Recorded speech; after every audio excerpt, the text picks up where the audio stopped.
Okay, you guys, let's get into this heated debate because things are getting real spicy. Cardi B just dropped her brand new single, Imaginary Players, and yes, the track is pure fire. I'm talking instant replay, anthem-level vibes. But one particular line in the song has the Barbs and the Barty Gang clashing harder than ever. On the track, Cardi boldly raps about being the very first female rapper to cover Vogue. And that one line, that single statement, set the internet on fire with arguments flying left and right.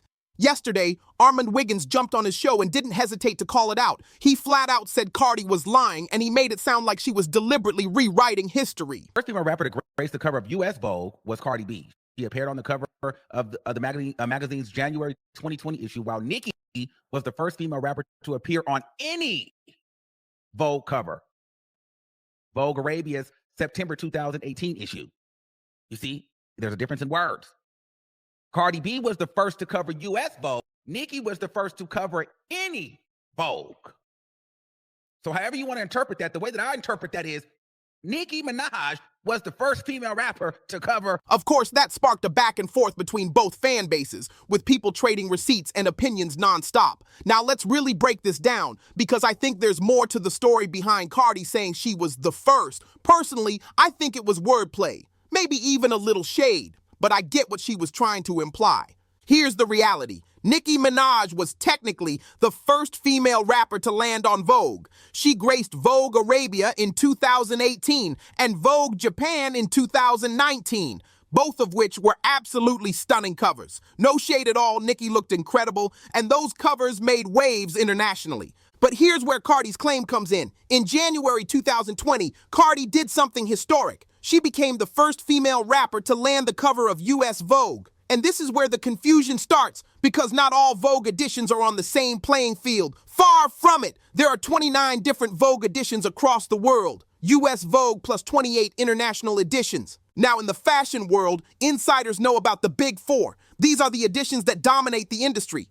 At number one, you've got U.S. Vogue, the undisputed queen. Then you have Vogue Paris, Vogue Italia, and Vogue UK holding the next tier of power. These four are what every model, designer, and celebrity fights for. And make no mistake, U.S. Vogue is the crown jewel. The New York Times even nicknamed it the Fashion Bible. That's not just hype. This magazine reaches over 11 million readers in the U.S. and another 12.5 million internationally. When people in fashion talk about truly making it, they're talking about U.S. Vogue, not the smaller international editions. Landing that cover is like reaching the mountaintop. It's not just a magazine feature, it's a moment of cultural validation. So while international Vogue covers are absolutely wins, being on U.S. Vogue is like the Super Bowl compared to a regular championship game. You can still celebrate the victory, but the weight, the prestige, the history, it's just not the same. You still accomplish something with an international Vogue cover, but it's not the Super Bowl moment. Now, to be fair, out of those 29 Vogue editions around the world, Nicki's covers definitely rank. Vogue Japan is considered top tier. It usually sits at number 5 or 6, which is still very respectable in the fashion hierarchy. And Vogue Arabia, while beautiful and impactful, only launched in 2017, making it one of the newest editions. Because of that, insiders often rank it near the bottom, maybe around number 25 out of the 29 total editions. So when Cardi rapped that line about being the first female rapper to cover Vogue, it wasn't about lying, it was about context. When people say Vogue, they automatically mean U.S. Vogue. It's like saying you performed at Madison Square Garden. Nobody assumes you mean some small arena with the same name. They know you're talking about the Madison Square Garden in New York City. That's the same kind of weight U.S. Vogue carries. And the fact that U.S. Vogue had been around for 127 years without ever putting a female rapper on the cover until Cardi, that's why she said what she said. Now, let me be clear. I'm not trying to pit these two women against each other because both of them are icons in their own right. Nicki's international Vogue covers were stunning, powerful, and deeply important for global representation. Cardi's U.S. Vogue cover was groundbreaking for a different reason. It was history being made in the fashion Bible itself. So technically, yes, Nicki was the first female rapper to cover any Vogue. But when people think of that milestone, they're always going to picture U.S. Vogue. That's just reality. Both women deserve their flowers. Nicki was first and Cardi made history in a different way. But of course, the debate rages on, and fans refuse to let this go. Do you think people are blowing this way out of proportion, or is the wordplay enough to stir controversy? Let me know what you think in the comments. Now, moving on, because the internet hasn't had time to breathe with these debates, another wild argument has been dominating social media for almost 2 weeks straight. People have been going back and forth over who is truly the greatest artist of all time, Michael Jackson or Beyonce. And yes, the conversation is intense. The spark came after Beyonce wrapped up her Cowboy Carter tour, and suddenly the question popped up again. Has she officially surpassed Michael Jackson? TikTok, of course, being the messy platform that thrives on these kinds of discussions, poured gasoline on the fire. People started pulling receipts, comparing their performances, their chart dominance, and their cultural impact, and both sides have some heavy points. Beyonce's supporters argue she's the greatest because of her unmatched vocal range, her ability to reinvent herself decade after decade, and her consistent delivery of high-quality music for over 20 years.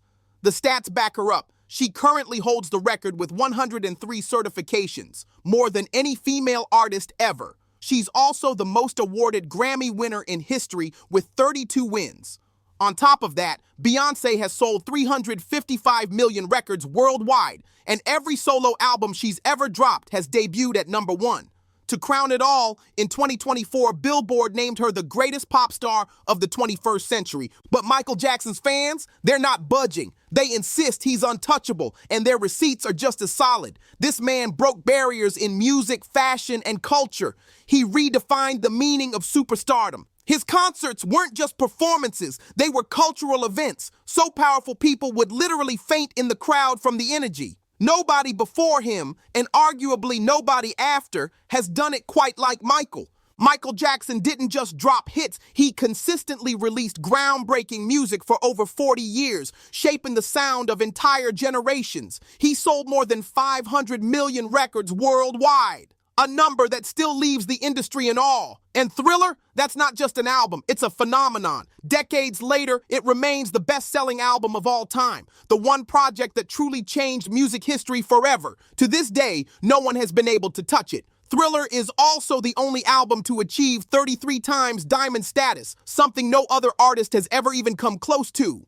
On top of that, Michael holds the title as the most awarded recording artist in the history of popular music, and Guinness World Records still recognizes him as the most successful entertainer of all time. His fans argue that MJ's impact is something the world has never seen before and something we will never see again. His influence was cosmic, larger than life, almost untouchable. Now let me be real, I love Beyonce. I'm not a member of the Bayhive, but I've always been a fan. I grew up with Beyonce. Her music shaped so many of my own memories, and since we're from the same city, I'll always have love for her. Beyonce is that girl, no question about it. But Michael Jackson, that was something else. Growing up in the 90s, I caught a glimpse of his magic, and even as a child, I could feel the kind of power he carried. It wasn't just music, it was a movement. His presence, his voice, his artistry. It was like nothing else on earth. So if I'm being honest, if I had to choose who deserves the crown of the greatest artist of all time, I'd have to give it to Michael Jackson. Don't get me wrong, Beyonce is legendary, iconic, and forever in her own lane. She's carved her name into history books, and she will always be that woman. But when you weigh it all, the music, the legacy, the reach, the cultural earthquake that Michael was, it's hard to argue against him being #1. But now I want to hear from you. Who do you think truly holds the title of greatest of all time? Is it Beyonce or is it Michael Jackson? Drop your thoughts in the comments and let's keep this conversation going. So I'm seeing this debate, Michael or Beyonce? Who is the bigger superstar?